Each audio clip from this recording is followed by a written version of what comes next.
সারাদিনের সংসারের কাজকর্ম যখন আমাদেরকেই করতে হবে, তাহলে ঘুম থেকে উঠে আমাদের প্রত্যেক মহিলার উচিত সারাদিনের কাজগুলোকে একটুখানি পরিকল্পনা মাফিক সাজিয়ে নেওয়া।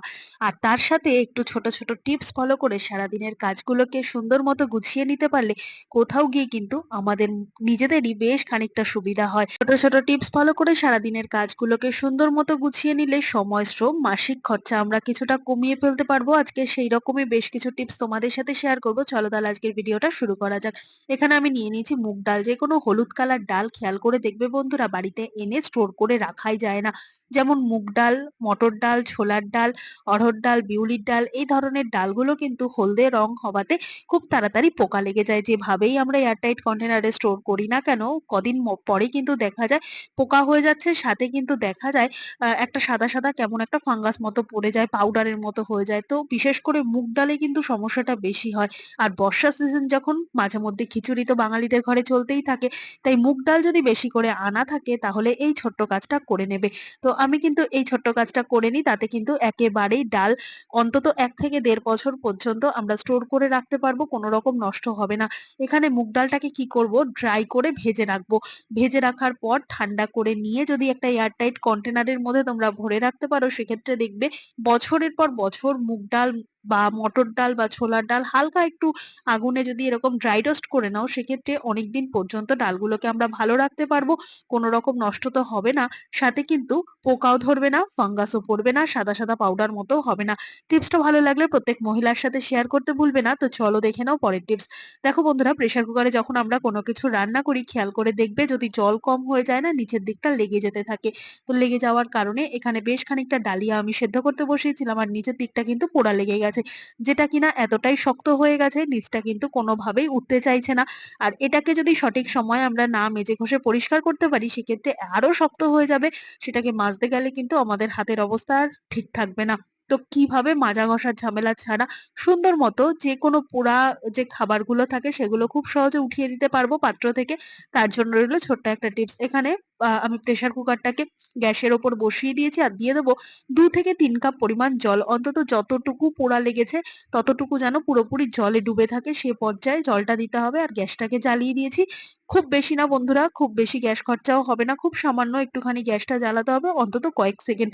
তারপর এর মধ্যে ১/২ চামচ পরিমাণ খাবার সোডা দিয়ে বেশ খানিকটা সময় ফুটতে দেবো। আর দিয়ে দেবো লিকুইড ডিশওয়াশার। লিকুইড ডিশওয়াশারের বদলে তোমাদের কাছে যদি সাবান থাকে, মানে বার থাকে এরকম, তাহলে সেটাকে একটুখানি গুঁড়ো করে বা একটু গ্রেট করে নেবে, বা একটু ডিটারজেন্ট দিয়ে দেবে। দিয়ে সাথে সাথে কিন্তু তোমরা গ্যাসটাকে বন্ধ করে এ পর্যায়ে তোমরা এই গরম জলটাকে রেখে দাও খানিকক্ষণের জন্য। আর মাঝে মধ্যে এরকম চামচ বা খুন্তির সাহায্যে হালকা হালকা একটু নাড়াচাড়া করো। গরম জল হওয়ার কারণে কিন্তু নিচের থেকে যে তলাটা লেগে এসেছিল সেটা কিন্তু অনেকটা হালকা হতে থাকবে। এরপর দেখো বন্ধুরা, আমি জলটা বেশ খানিকটা সময় রেখে দেওয়ার পর এখনো দেখতে পাচ্ছ বেশ খানিকটা কিন্তু গরম রয়েছে। এ পর্যায়ে আমি জলটা প্লেন তোমাদের ফেলে দেখাচ্ছি। কোন রকম মাজা ঘষা তো করিনি। এ পর্যায়েতেই কত সুন্দর মতো এই নিচে যে পোড়া লেগে গেছিল সেটা কিন্তু উঠে গেছে। এরপর যেটুকু সাইডে লেগে রয়েছে সেটাকে যদি হালকা হাতে একটু ঘষে মেজে নিই, সেক্ষেত্রে কিন্তু সেটা উঠে যাবে। কোন রকম কিন্তু মাজা ঘষার ঝামেলা ছাড়া সুন্দর মতো আমরা এরকম পোড়া, মানে পাত্রর দাগগুলো তুলে ফেলতে পারবো। ভালো লাগলে টিপসটা প্রত্যেক মহিলার সাথে শেয়ার করতে ভুলবে না। লাইক করে দিও। দেখে নাও পরের টিপস। আমরা প্রত্যেকদিন রান্না করার জন্য তার আগে কিন্তু বেশ খানিকটা পেঁয়াজ, আদা, রসুন, টমেটো, কাঁচা লঙ্কা, এই ধরনের বেশ কিছু মসলা আমরা মিক্সিতে পেস্ট করে নিই। কিন্তু দেখো বন্ধুরা, হাতের সামনে মিক্সি না থাকলে আমরা গ্রেটার ব্যবহার করি। গ্রেটার দিয়েও কিন্তু খুব সুন্দর মতো মসলাগুলোকে যদি গ্রেট করে নিই, সেক্ষেত্রেও কিন্তু কোনো রকম ভাবে আমরা কাজ চালিয়ে নিতে পারবো।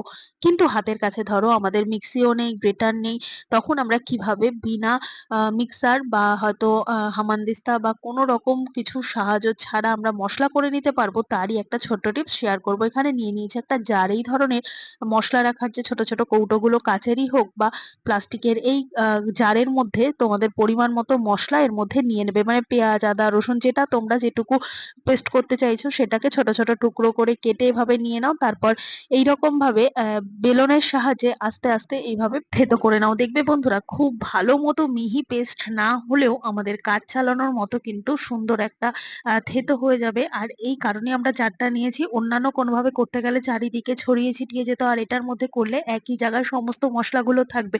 দেখো বন্ধুরা, এটা প্রত্যেকদিন আমি করতে বলছি না, এইভাবে মশলা বাটা যখন ধরো এমার্জেন্সি পারপাস হাতের সামনে কোনো কিছুই নেই, বা ব্যাচেলার লাইফ বা হোস্টেল লাইফ তোমরা শুরু করেছো, সমস্ত ধরনের বাসনপত্র নেই, সেক্ষেত্রে কিন্তু এই কাজটা তোমরা করে নিতেই পারো। তো টিপসটা ভালো লাগলে প্রত্যেকের সাথে শেয়ার করতে ভুলবে না। চলো দেখে নাও পরের টিপস। পুঁই শাক কিন্তু দারুণ খেতে লাগে, আমরা যেভাবেই রান্না করি না কেন শাকের তরকারিটা দারুণই খেতে লাগবে। তো আমরা পুঁই শাক অনেকেই আছি নানান রকম শারীরিক সমস্যার জন্য খেতে চাই না। তো কি সেই শারীরিক সমস্যা? অনেক সময় হয় পুঁই শাকের মধ্যে যে পিচ্ছিল ভাবটা থাকে, সেই কারণে কিন্তু ইউরিক অ্যাসিড, গাঁটে গাঁটে ব্যথা, হাত পা ব্যথা, এরকম নানান রকম ব্যথা জনিত সমস্যার কারণে পুঁই শাকটাকে আমরা খাবারের তালিকা থেকে বাদ দিয়ে দিই। কিন্তু এতটা পরিমাণ এর মধ্যে গুণাগুণ রয়েছে, কখনোই কিন্তু ইউরিক অ্যাসিড বা যে কোনো ধরনের ব্যথাতে কিন্তু আর পুঁই শাক বাদ দেবে না। এই জিনিসটা ফলো করলে কিন্তু পুঁই শাক আরামে তোমরা খেতে পারবে। দেখো বন্ধুরা, পাতাটা যেমন তেমন ভাবে ছোট ছোট টুকরো করে কুচিয়ে দিলেও এই যে ডাঁটাটার মধ্যে কিন্তু যে আঁশটা থাকে, সেই আঁশটা কিন্তু কখনোই তোমরা ছাড়িয়ে ফেলে দেবে না। আর এইভাবে যদি তোমরা ডাঁটার মধ্যে যে আঁশটা থাকে সেটা ছাড়িয়ে ফেলে দাও, তাহলে ডাঁটার যে রসটা, সেই রসটা কিন্তু সম্পূর্ণ তরকারির সাথে মিশে যাবে, ফলে হাত পা ব্যথা ভীষণ পরিমাণে হবে। তো কি করতে হবে, এরকম ভাবে ডাঁটাটাকে নরমাল ভাবে এরকম ছোট ছোট টুকরো করে কেটে, দরকার হলে যদি সেদ্ধ কম হতে চায় তাহলে তোমরা আগে একটু ভাপিয়ে নাও, ভাপিয়ে নিয়ে তারপর রান্না করো জল ফেলে দিয়ে। আর কখনোই ডাঁটার আঁশও ছাড়াবে না, ডাঁটাটাকে মাঝ বরাবর এরকম ভাবে ছোট ছোট ফালিও দেবে না। তো যত ফালি দেবে বা যত আঁশ ছাড়াবে তত কিন্তু ব্যথা বেদনা বাড়বে। তাই পুঁই শাক খাওয়ার সময় অবশ্যই এই টিপসটা ফলো করে দেখবে, কোনো রকম সমস্যা হবে না। লাইক করে দিও ভিডিওটা ভালো লাগলে। চলো দেখে নাও পরের টিপস। অফ সিজনে বাঁধাকপি খেতে কিন্তু দারুণই লাগে, কিন্তু যেভাবেই আমরা রান্না করি না কেন তার আগে কিন্তু প্রথমে আমাদের বাঁধাকপিটাকে কেটে নিতে হবে। তো বন্ধুরা, কাটার জন্য রইলো ছোট্ট ছোট্ট বেশ কিছু টিপস। এইভাবে কিন্তু বটি, ছুরি, চপার কোনো কিছু সাহায্য ছাড়াই সুন্দর মতো আমরা বাঁধাকপিগুলোকে মিহি করে কুচিয়ে নিতে পারবো, যার জন্য হাত কেটে যাওয়ার তো ব্যাপার থাকবেই না। সাথে অবসর সময়ে টিভি দেখতে দেখতে, মোবাইল দেখতে দেখতে, গান শুনতে শুনতে কিন্তু আমরা এই কাজটা করে নিতে পারবো। তার জন্য এখানে আমার যেটুকু পরিমাণ বাঁধাকপি লাগবে সেটুকুকে কেটে নিয়েছি। এইভাবে যদি ছুরি দিয়ে কাটতে চাই, অনেক সময় দেখা যায় হাত কেটে যায় এরকম জায়গায়। তো এখানে কিন্তু আমার বেশ খানিকটা হাত এইভাবেই কেটে গেছিল সবজি কাটতে গিয়ে। তো এবার থেকে কি করব, ছুরির বদলে পিলার ব্যবহার করব। পিলারের সাহায্যে যদি এইভাবে আমরা বাঁধাকপিটাকে কেটে নিতে পারি, সেক্ষেত্রে দেখবে বন্ধুরা অনেক অল্প সময়ের মধ্যে খুব সুন্দর মতো আমরা বাঁধাকপিগুলোকে মিহি করে কুচিয়ে নিতে পারবো। তো দেখতে পাচ্ছ বন্ধুরা, কত সহজে কিন্তু খুব সুন্দর মতো মিহি মিহি করে একেবারে চুলের মতো সরু সরু করে আমরা বাঁধাকপিটাকে কুচিয়ে নিতে পারছি, যার জন্য হাত কেটে যাওয়ার তো কোনো রকম ভয় থাকছেই না, সাথে সময়টাও বাঁচছে, আর কাটাটাও কিন্তু ভীষণই সুন্দর হচ্ছে। তো তোমরা এই বাঁধাকপি কোচানোটাকে দেখলেই বুঝতে পারবে যে কত সুন্দর মিহি করে কিন্তু কোচানো হয়েছে একটা মাত্র পিলারের সাহায্যে। তাই এবার থেকে ছুরি, কাঁচি, চপার, চাকু, বটি এগুলো ছাড়াই কিন্তু পিলারের সাহায্যে সুন্দর মতো আমরা বাঁধাকপি কুচিয়ে নিতে পারবো।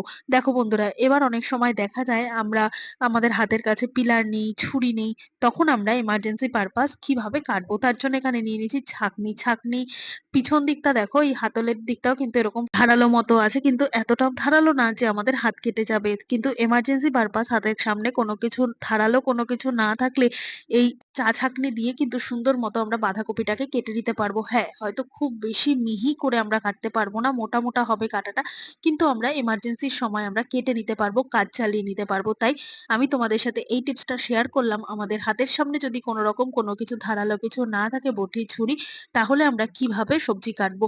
তো এই একটা টিপস কিন্তু তোমাদের সাথে এই কারণেই শেয়ার করে রাখলাম। দেখতে পাচ্ছ বন্ধুরা, যেটা পিলার দিয়ে কেটেছি সেটা একেবারে মিহি হয়েছে, আর যেটা ঢাকনি দিয়ে কেটেছি খুব বেশি মিহি না হলেও কাজ চলে যাবে। তো এইভাবে কিন্তু আমরা এমার্জেন্সি পারপাস কোনো কিছুর সাহায্য ছাড়া বাঁধাকপিটা কেটে নিতে পারবো। টিপসটা ভালো লাগলে অবশ্যই একটা লাইক করে দিও। দেখে নাও পরের টিপস। দেখো বন্ধুরা, এখানে আমি নিয়ে নিয়েছি কাঁচি, চপার আর ছুরি। কাটার এই সমস্ত নানান রকম জিনিস তো আমাদের প্রত্যেকের বাড়িতেই থাকে, কিন্তু ব্যবহার করতে করতে এতটাই ধার কমে আসে যেগুলোকে কিনা আমরা দোকানে না নিয়ে যাওয়া পর্যন্ত, ধার না দেওয়া পর্যন্ত কিন্তু আমরা এগুলোকে সঠিকভাবে আবার ব্যবহার করতে পারি না। কেননা চপারের ধার কমে গেলে আবার ধার দিতে হবে, তবে গিয়ে সবজি সবজি কাটতে পারবো।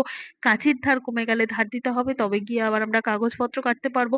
তো কিভাবে আমরা ঘরে বসে বিনা পয়সায় বিনা খরচে ধার করে নিতে পারবো, তার জন্য রইলো ছোট্ট একটা টিপস। এখানে আমি নিয়ে নিয়েছি একটা এরকম চীনামাটির কাপ। আর এই ধরনেরই কাপ নিতে হবে, কোনো রকম এরকম ভালো ব্র্যান্ডেড লাউ পোলার এরকম ধরনের সেট কিন্তু নিলে হবে না কাপের। এই ধরনের যে চীনামাটির কাপগুলো পিছনের দিকটা দেখবে এরকম একটু কাপের এবড়ো খেবড়ো থাকে, এই জায়গাটাই কিন্তু আমরা কাজে লাগাবো। আর এর মধ্যে নিয়ে নেব খুব সামান্য পরিমাণ একটুখানি টুথপেস্ট, আর নিয়ে নেব ১ চামচ পরিমাণ খাবার লবণ। এরপর আমি খুব সামান্য পরিমাণ ২-১ ফোঁটা এরকম জল দিয়ে এবার ৩ টে উপকরণকে ভালো করে মিশিয়ে নিলাম। এই ৩ টে উপকরণ একসাথে ভালো করে মিশিয়ে নেওয়ার পর কিন্তু দারুণভাবে ছুরি, বঁটি, কাঁচি, চপার এগুলোকে ধার দিয়ে নিতে পারবো ঘরে বসেই। যেহেতু এর মধ্যে লবণ রয়েছে তাই এটাকে খুব সুন্দর মতো ধার করবে লবণ। আর এখানে আমি টুথপেস্টটা দিলাম যে যদি কোনো রকম জং পড়ে থাকে সেই জংগুলো খুব সুন্দর মতো উঠিয়ে পরিষ্কার করে দেবে।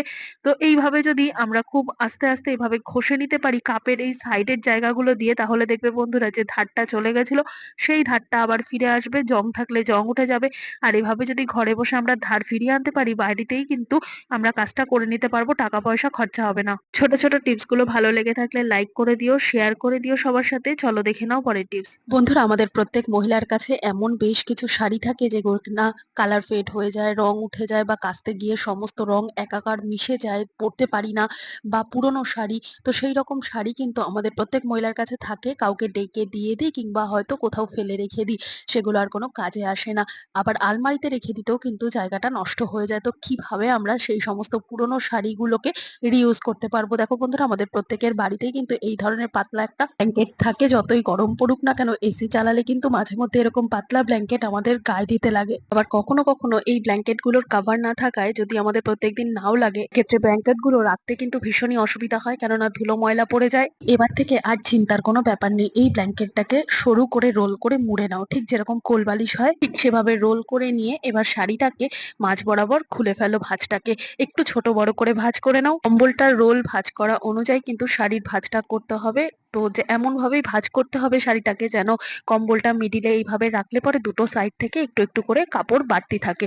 তারপর এইভাবে কাপড়টাকে রোল করে পেঁচিয়ে দাও কম্বলের কাভার হিসেবে। দেখো সম্পূর্ণ রোল করা হয়ে গেছে। এবার দুটো সাইডে যে এক্সট্রা কাপড়টা রয়েছে সেটাকে এরকম একটা রাবার ব্যান্ড দিয়ে দুটো সাইডের জায়গাটাকে এইভাবে পেঁচিয়ে বেঁধে দাও, যাতে কোনোভাবেই না কাভারটা খুলে আসে। তো এইভাবে যদি আমরা একটা কাভার করে নিতে পারি, তাহলে দেখবে বন্ধুরা কম্বলটাকে কিন্তু আমরা প্রত্যেকদিন কোলবালিশ হিসেবে ব্যবহার করতে পারবো, লাগলে খুলে ব্যবহার করতে পারবো। আর সুন্দর মতো কিন্তু একটা বালিশ তো ব্যবহার করতে পারলাম, সাথে কিন্তু আমরা এই কাপড়টাকে ফেলে না দিয়ে বা কোথায় রাখবো এটা না ভেবে আমরা সুন্দর মতো একটা কম্বলের কাভারও পরিয়ে নিতে পারলাম, যেটা কিনা দেখতে দারুণ সুন্দর লাগছে। এভাবে কিন্তু পুরোনো শাড়ি আমরা রিউজ করতেই পারি। এটা তো গেল বালিশের কাভার, এছাড়াও বালিশও কিন্তু বানিয়ে নিতে পারি। তো তার জন্য একের বেশি যদি তোমাদের কাছে পুরোনো কাপড় থাকে কিংবা আলমারিতে রাখার সমস্যা থাকে, সেক্ষেত্রে নতুন কাপড় দিয়েও কিন্তু কাজটা করে নিতে পারো। এখানে আমি ৩-৪টে শাড়ি একবারে নিয়ে নিয়েছি, আর নিয়ে নিয়েছি এরকম একটা পিলো কাভার। হ্যাঁ বন্ধুরা, আমাদের প্রত্যেকের বাড়িতেই তো পুরোনো কোনো পিলো কভার থাকে, তো বা যদি নতুন থেকেও থাকে সেক্ষেত্রেও কিন্তু এইভাবে আমরা রাখতে পারি।